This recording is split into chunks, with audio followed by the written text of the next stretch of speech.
Hello friends, welcome to my youtube channel school of knowledge.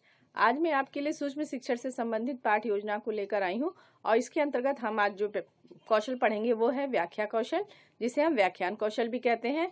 इसे explanation skill भी कहा जाता है और इसे स्किल ऑफ एक्सप्लेनेशन भी कहते हैं। अब हमें सबसे पहले जानना होगा कि व्याख्या कौशल क्या होती है। तो व्याख्या कौशल, जैसा कि नाम से स्पष्ट हो रहा है, कि हमें किसी चीज के बारे में विस्तार से बताना। विस्तार में बताने के लिए हम उसकी जो भी टॉपिक हमने यूज किया है उसकी बारीकियों को हमें स्टूडेंट को समझाना है, हमें उसे उसका बोध कराना है, उस टॉपिक का बोध कराना है, प्रकरण का बोध कराना है। ठीक है, यानी कि हमें जानकारी देने के साथ ही साथ उसको हमें समझाना भी है बच्चों को, ताकि याद हो जाए। तो ये करने के लिए हम क्या प्रयोग करेंगे, हम इसमें जो है बच्चों को कोई चित्र, मॉडल, कोई फोटोग्राफी भी कर वो दिखा सकते हैं, श्यामपट्ट का भी यूज कर सकते हैं। मतलब कि हम उन्हें दिखा के, पढ़ा के, समझा के, किसी भी तरह से हमें अपने क्लियर टॉपिक को जो है क्लियर करना होता है। यही है आपका व्याख्या कौशल।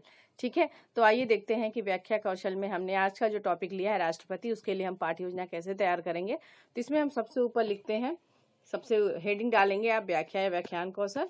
उसके बाद आप देते हैं छात्र अध्यापक या फिर छात्र अध्यापिका का नाम। ठीक है, उसके बाद नंबर आता है आपका।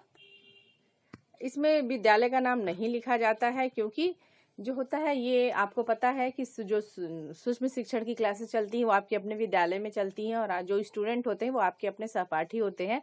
तो इसलिए यहाँ पे विद्यालय के नाम डालने की जरूरत नहीं होती है। फिर इस तरह से हम एक टेबल बना लेते हैं जिसमें इन कुछ बिंदुओं को लिखा जाता है। दिनांक हो गया, तो दिनांक वो दिनांक होगा जिस दिन आप पे शिक्षण कार्य करेंगे। दूसरा है कक्षा, तो कक्षा 7 के लिए बना है। विषय सामाजिक विषय है, उप विषय नागरिक शास्त्र है। चक्र छठा और अवधि जो है 6 मिनट की है। तो आपको ये पता होना चाहिए कि जितने भी स्किल होते हैं उनकी अवधि 6 मिनट की होती है। तो उस अवधि के दौरान अगर आप ब्लैक बोर्ड के सामने खड़े हो कि आप अपने स्किल को बताने जा रहे हैं, तो आपको 6 मिनट के अंदर आप जो बताना चाहते हैं वो बताना भी होता है, प्लस आप जो क्वेश्चंस बच्चों से पूछ रहे हैं वो सब 6 मिनट के अंदर ही होता है। अगर आप इससे ज़्यादा का समय लेते हैं तो आपकी जो स्किल योजना है वो अच्छी नहीं मानी जाती है। इसलिए आप थोड़ा सा इसको ध्यान दीजिएगा प्रिपेयर करते समय कि हम जो भी पढ़ा रहे हैं हम 6 मिनट के अंदर खत्म कर दें। आइए शुरू करते हैं। तो इसमें हम फिर लिखते हैं प्रकरण। तो प्रकरण है राष्ट्रपति। इसके लिए हम फिर कौशल के विभिन्न बिंदुओं को लिखा जाता है। तो कौशल के अंतर्गत हमने ये टॉपिक इस तरह से बना लेते हैं टेबल, जिसमें पहला कॉलम होगा क्रम संख्या का, दूसरा छात्र अध्यापक या छात्र अध्यापिका कथन और तीसरा है छात्र क्रिया का। तो इसमें शिक्षिका क्या करेगी या शिक्षक एक टॉपिक लेके हमें बच्चों को एक व्याख्या करनी है। तो उन्होंने इन जनरल एक क्वेश्चन उठा दिया बच्चों के सामने कि बच्चों आप राष्ट्रपति के विषय में क्या जानते हैं। तो अब क्या हो गया, बच्चे कुछ न कुछ बताएंगे। चूंकि एक वन वर्ड आंसर नहीं है तो बच्चे क्या है अपना संभावित आंसर देंगे, कुछ कई चीजें बताएंगे। उसके बाद कुछ समय के बाद जब मौन हो जाएंगे, जब बच्चे मौन हो जाएंगे तो हमारा समस्यात्मक हो गया। फिर आप क्या करेंगे, स्पष्टीकरण देंगे। तो आप क्या बताएंगे स्पष्टीकरण के दौरान, देखिए। हमारे देश के वर्तमान राष्ट्रपति का नाम श्री रामनाथ कोविंद है। राष्ट्रपति भारत का प्रथम नागरिक होता है। वह भारत की तीनों सेनाओं का सर्वोच्च सेनापति होता है। राष्ट्रपति का चुनाव एक निर्वाचक मंडल के द्वारा किया जाता है, जिसमें संसद के दोनों सदनों के निर्वाचित सदस्य, राज्यों की विधानसभाओं तथा दिल्ली एवं पुडुचेरी संघ राज्य की क्षेत्र की विधानसभाओं के निर्वाचित सदस्य होते हैं। ठीक है, उसके बाद दे दिया कि राष्ट्रपति का कार्यकाल 5 वर्ष का होता है। वह अपना त्यागपत्र किसको देता है, उपराष्ट्रपति को देता है। अब बीच बीच में आप बच्चों को क्वेश्चन पूछते रहेंगे। जैसे आपने पूछ लिया कि राष्ट्रपति का कार्यकाल 5 वर्ष का होता है, तो फिर पूछ लिया आपने बच्चों से तो राष्ट्रपति का कार्यकाल कितने वर्ष का होता है, तो बच्चे आंसर करेंगे 5 वर्ष का होता है। वह अपना त्यागपत्र उपराष्ट्रपति को देता है। संविधान के प्रावधानों का उल्लंघन करने पर उसे महाभियोग की प्रक्रिया के द्वारा हटाया जा सकता है। और क्या है, राष्ट्रपति बनने के लिए क्या क्वालिटी होनी चाहिए किसी व्यक्ति के अंदर, तो उसमें होना चाहिए कि राष्ट्रपति बनने के लिए व्यक्ति को भारत का नागरिक होना चाहिए तथा उसकी आयु 35 वर्ष से कम नहीं होनी चाहिए। अधिक हो जाए लेकिन कम नहीं होनी चाहिए। साथ ही साथ वह किसी लाभ के पद पर कार्यरत नहीं होना चाहिए, मतलब वो सरकारी नौकरी पे नहीं होना चाहिए। उसके बाद है साथ ही साथ जो है उसमें बताएंगे हम कि राष्ट्रपति की क्या शक्तियां होती हैं। तो राष्ट्रपति का पहला पावर है कि प्रधानमंत्री की नियुक्ति कौन करता है, राष्ट्रपति करता है। दूसरा क्या पावर है कि राष्ट्रपति के हस्ताक्षर के बिना कोई भी विधेयक जो है कानून नहीं बन सकता है।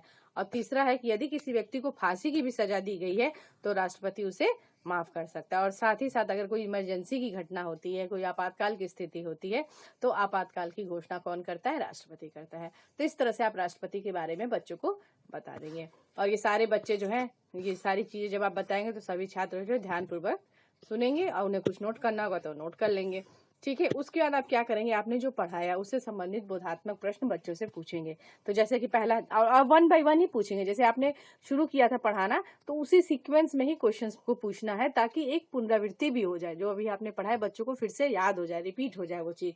तो इसमें पहला क्वेश्चन हमने पूछ लिया कि हमारे देश का प्रथम नागरिक कौन होता है। चूंकि आपको देखेंगे कि एक व्याख्या कौशल का प्रथम लाइन यही था, तो ये बच्चे बता देंगे कि राष्ट्रपति होते हैं। फिर पूछ लिया कि भारत की तीनों सेनाओं का सर्वोच्च सेनापति कौन होता है, तो वो भी राष्ट्रपति ही होता है। फिर पूछा कि राष्ट्रपति का चुनाव किसके द्वारा किया जाता है, तो बता दिया कि निर्वाचक मंडल के सदस्यों के द्वारा किया जाता है। अब आप इसमें पूछ सकते हैं कि कौन कौन से सदस्य होते हैं, तो आपने चूंकि आगे बता रखा है कि दोनों लोक सदनों के सदस्य, लोकसभा, विधानसभा, राज्यसभा, सबके सदस्य जो होते हैं वो इसका चुनाव करते हैं। फिर पूछा कि राष्ट्रपति का कार्यकाल कितने वर्ष का होता है, तो बच्चे बता देंगे कि 5 वर्ष का होता है। फिर पूछ लिया कि उपराष्ट्रपति बनने के लिए व्यक्ति की आयु कितनी होनी चाहिए, तो हो जाएगा कम से कम 35 वर्ष की आयु तो उसकी होनी ही चाहिए। फिर पूछा राष्ट्रपति को किन्हीं 2 शक्तियों को बताइए, तो क्या 2 शक्तियां राष्ट्रपति के पास? कम 2 शक्तियां, कई तो हमने तो लिखा ही कई ठो है, लेकिन आप 2 बता देंगे कि प्रधानमंत्री की नियुक्ति करता है, आपातकाल की घोषणा करता है, मृत्यु दंड को टाल सकता है। ठीक है, और कोई भी विधेयक जो है अगर पास किया जा रहा है संसद से, तो वो तब तक कानून नहीं बनेगा जब तक उस पर राष्ट्रपति का हस्ताक्षर नहीं होता है।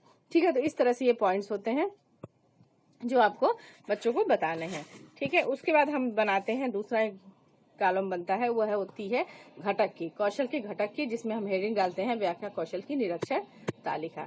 ठीक है, तो ये निरक्षर तालिका बनेगी जिसमें हम इस तरह से टेबल बनाएंगे कॉलम। ठीक है, तो इसमें पहला कॉलम होगा क्रम संख्या का, दूसरा है कौशल के घटक और तीसरा होता है मूल्यांकन का। ठीक है, तो कौशल के घटक 6 से 8 होते हैं और हर विद्यालय के अपने अपने घटक होते हैं और घटक लिखने का हर विद्यालय का अपना अपना तरीका होता है। तो आप अपने विद्यालय के अनुसार बनाइएगा। ये हमारे विद्यालय का फॉर्मेट था, आप अपने विद्यालय के अनुसार बनाइएगा। मैंने चीजें बता दी हैं कि क्या चीजें हैं। अब आइए देखते हैं कि घटक को कैसे समझना है। और जब भी आप कोई भी व्याख्या कौशल बनाइए तो घटक को ध्यान में रख के ही बनाना चाहिए कि क्या क्या घटक पूछे गए हैं, किसी भी कौशल के क्या क्या घटक होते हैं, उन्हीं घटकों को ध्यान में रख के हम स्किल को बनाते हैं। आइए देखते हैं कि जैसे पहला घटक है प्रारंभिक कथनों का स्पष्टीकरण। प्रारंभिक कथनों का स्पष्टीकरण मतलब कि राष्ट्रपति के बारे में जब हमने पूछा कि राष्ट्रपति के बारे में क्या जानते हैं आप या क्या समझते हैं, तो अगर आप यानी कि हमें इन जनरल बताना है कि राष्ट्रपति क्या है, कौन है, कैसे होते हैं, ये सब चीजें बताना। तो हमने बता दिया कि वो प्रथम नागरिक होता है, ठीक है, भारत का नागरिक है वो। तो ये सारी चीजें तो जो हमने भी कथन बताया उसको हम प्रॉपर स्पष्टीकरण करते चलें।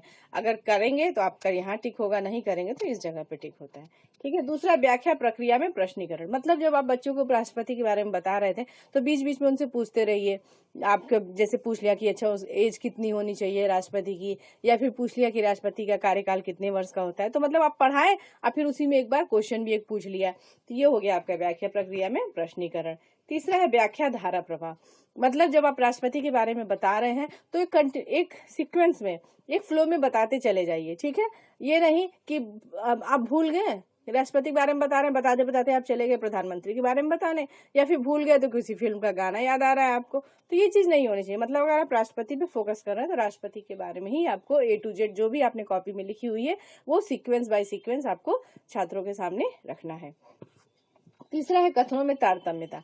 मतलब कि कथनों में तारतम्यता मतलब कि आपके जो वाणी में जो है उतार चढ़ाव आना चाहिए। ये नहीं कि आप एक बोली में बोलते जा रहे हैं। अगर आप किसी से प्रश्न पूछ रहे हैं तो आपकी आवाज तेज होनी चाहिए। अगर आप किसी के बारे में आंसर सुन रहे हैं तो एक क्लास में एक अलग तरह का माहौल बनना चाहिए, क्लास में शांति होनी चाहिए। तो मतलब कभी क्लास में आवाज आपकी तेज हो, कभी धीमे हो, इस तरह की तारतम्यता बनी होनी चाहिए। ठीक है, उसके बाद योजनाबद्ध पुनरावृत्ति। उसमें क्या है, योजनाबद्ध पुनरावृत्ति के अंतर्गत क्या है, आपने जो बोधात्मक प्रश्न पूछे हैं तो आपने जो व्याख्या की है उसी को 1 by 1 क्वेश्चन उसमें पूछे जाते हैं, ताकि आपने जो पढ़ाया है, व्याख्या किया है, वो सारे ही कवर हो जाए पुनरावृत्ति के अंतर्गत। ठीक है, उसके बाद आता है मुख्य बिंदु की सारांश प्रस्तुति। मतलब आपने जो पुनरावृत्ति की है तो आपने जो जो मुख्य बिंदु उठाए हैं वो क्वेश्चन जरूर पूछे जाने चाहिए। तो ये सारे घटक होते हैं, ठीक है। अगर आपने इन घटकों को अपनी योजना को बनाते समय ध्यान में रखा है तो सारे ही इस जगह पे मूल्यांकन के समय इन सारी जगहों पे टिक हो जाएगा हाँ का, और अगर नहीं तो यहाँ पे नहीं वाले पार्ट पे टिक हो जाएगा। अगर आपका नहीं वाले पार्ट पे टिक होता है इसका मतलब कि आपका शिक्षण कार्य अच्छा नहीं था और आपको फिर से योजना बना के फिर से शिक्षण कार्य करना पड़ेगा। और इन केस अगर आपका मूल्यांकन इस वाले पार्ट में आता है सारा, तो आपके सहपाठी आपकी आलोचना और सुझाव के अंतर्गत लिखेंगे कि आपका शिक्षण कार्य उत्तम था, फिर आपने धारा प्रभाव बोला, आपने व्याख्या बहुत अच्छी की। मतलब ये सारी चीजें आपके सहपाठी जो है आपकी आलोचना भी करेंगे और आपको सुझाव भी देंगे कि आपने कैसा शिक्षण कार्य किया। उसका सबसे नीचे होता है सहपाठी का हस्ताक्षर और हस्ताक्षर निरीक्षक का, ठीक है। तो फ्रेंड्स ये थी हमारी पाठ योजना राष्ट्रपति के ऊपर व्याख्या कौशल के लिए। फ्रेंड्स अगर आपको मेरी पाठ योजना अच्छी लगी हो तो प्लीज इसे लाइक करें, शेयर करें, मेरे चैनल को सब्सक्राइब करें। नेक्स्ट वीडियो में आपसे फिर मुलाकात होगी, तब तक के लिए आप अपना ध्यान रखें। Take care, bye.